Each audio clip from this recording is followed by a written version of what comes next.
Welcome back, guys. Peter Pan, Chapter 9, Mermaid, Lagoon. Wendy probably should have woken the children at once, but she was a young mother and it had not yet been a half hour since they had eaten. Even when she heard the sound of muffled oars, she did not wake them, although she was so scared that her heart seemed to leap into her throat. Instead, she stood guard over them while they digested. Peter, however, was snoozing on the rock as well, could smell the danger even in his sleep. At the sound of oars, he jumped to his feet as if an alert dog, and woke the boys quickly. "Pirates," he whispered. Just that one awful word. The others huddled around him close. "Dive," he cried. "Now!" There was a flash of legs, and all the boys were in the water. They hid as best they could while the pirate dinghy pulled up to the rock, just the rock they had been sitting on. In the boat were Smee and Starkey and their captive, the Indian princess Tiger Lily. The pirates had caught her trying to sneak aboard their ship and had tied her hands and ankles. They were going to leave Tiger Lily on the rock so that when the tide came up, it covered her.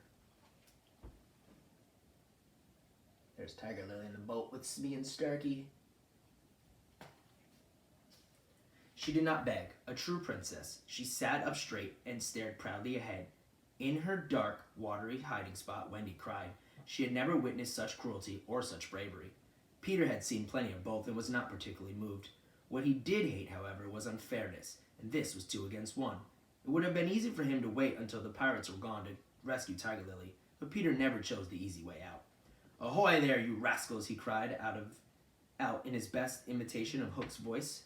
"Captain?" the 2 pirates called back, squinting into the darkness. "He must be swimming to us," Starkey said. "We are putting Tiger Lily onto the rock," Smee called. "Set her free immediately," was the surprising answer, "or I'll plunge my hook at you." The command made no sense to the pirates, but they were afraid to disobey their captain. They cut Tiger Lily's cords, and with one last look, she slid into the water like a graceful eel. "Boat ahoy!" Hook yelled suddenly, only this time it was the real Hook, who was apparently also in the water and swimming toward the boat. Wendy and Peter watched from the dark water as Hook used his metal claw to grip the side of the boat and pull himself aboard. From the light of the pirate's lantern, Wendy could see his roughly handsome face. She wanted desperately to swim away, but Peter signaled for her to stay put.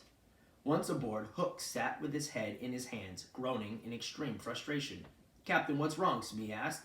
"It's over," Hook said, sighing. "The Lost Boys have found a mother." That's Wendy. Wendy puffed up with pride, floating now a little higher. "Oh, evil day," Starkey called. "What's a mother?" asked Smee. Just then, the nest belonging to the Never Bird floated by, with the mother bird still sitting on it. "That's a mother, and a good example of one." At that, Hook told Smee. "Her nest fell into the water, but she has not deserted her eggs. No." There was a break in Hook's voice, as if, for one moment, he was recalling his childhood and his own mother. But he brushed away this weakness and what might have been a small tear with his hook. "Captain, I propose we kidnap the boy's mother, and make her our own," Smee suggested. "Yes," Hook said. "We'll capture the boys and make them walk the plank. Then we will keep their mother."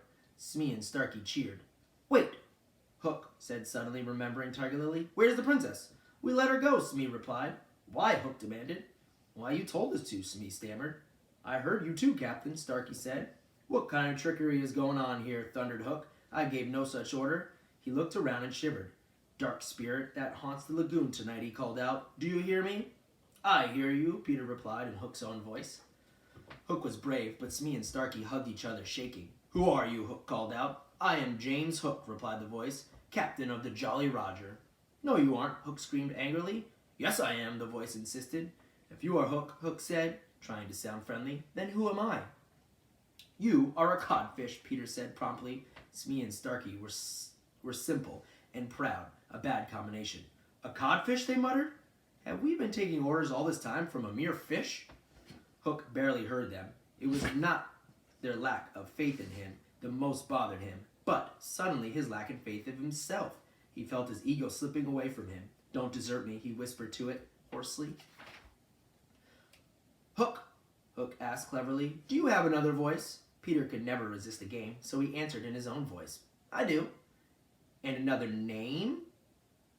"Yes." "Are you an animal, vegetable, or a mineral?" Hook asked. "Yes, no, and no," Peter replied. "Are you a man?" Hook tried next. "No," Peter practically spit. A boy then? Yes. An ordinary boy? Wendy wanted to play too. He is a wonderful boy, she shouted out, giggling. Hook was stumped. You can't guess, you can't guess, Peter bragged. Give up. In Peter's pride, the pirates saw their chance.